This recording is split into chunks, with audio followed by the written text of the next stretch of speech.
Assalamualaikum warahmatullahi wabarakatuh. Perkenalkan, nama saya Asmawan dengan NIM C00223355 kelas akuntansi E.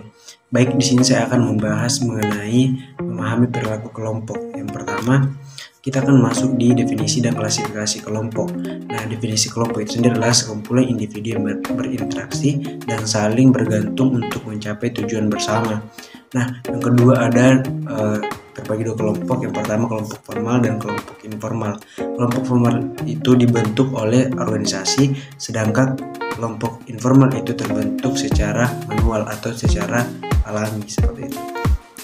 Dan ada juga jenis-jenis kelompok. Yang pertama adalah seperti kelompok komando, kelompok tugas, kelompok persahabatan, dan kelompok dalam kepentingan. Baik, kita beralih ke tahapan perkembangan kelompok. Yang pertama adalah pembentukan, di mana anggota mencoba memahami tujuan, struktur, dan kepemimpinan kelompok. Yang kedua adalah konflik. Konflik itu timbul adanya pertentangan dalam kelompok terkait batas-batas dalam pengendalian. Yang ketiga, normalisasi. Normalisasi yaitu hubungan yang erat terbentuk dalam menjadi kohesif. Yang keempat, berkinerja. Berkinerja itu struktur kelompok telah berfungsi dengan baik, fokus pada penyelesaian tugas. Yang kelima, kelompok pembubaran kelompok sementara mempersiapkan diri untuk membubarkan setelah tugas selesai. Yang selanjutnya kita akan membahas mengenai aspek-aspek penting dalam kelompok. Yang pertama, peran. Nah, peran itu penting karena pola perilaku yang diharapkan dari anggota dalam posisi tertentu. Yang kedua, norma. Norma itu standar perilaku yang disepakati dan digunakan bersama oleh anggota. Yang ketiga adalah status. Status itu adalah posisi atau peringkat sosial yang diberikan kepada kelompok atau anggota. Yang keempat ada ukuran. Ukuran itu adalah jumlah anggota kelompok yang mempengaruhi dinamika dan kinerja kelompok. Yang kelima adalah kekompakan. Kekompakan adalah sejauh mana anggota kelompok bersatu dan berkomitmen satu sama lain. Dan yang keenam adalah keberagaman, di mana keberagaman ini adalah di mana kondisi anggota kelompok memiliki perbedaan dalam berbagai aspek seperti latar belakang, pemikiran, dan pengalaman.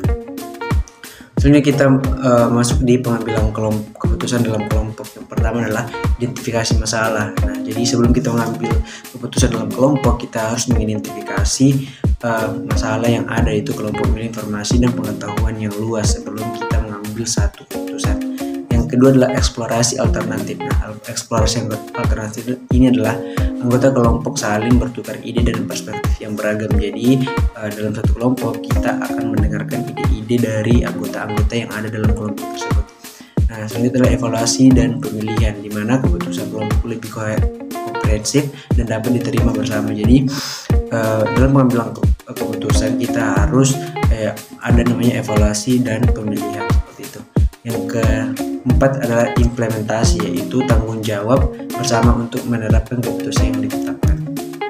Nah, adapun kesimpulan dari apa yang saya jelaskan sebelumnya adalah perilaku kelompok ini merupakan respon-respon anggota kelompok terhadap struktur sosial kelompok dan norma yang diadopsinya.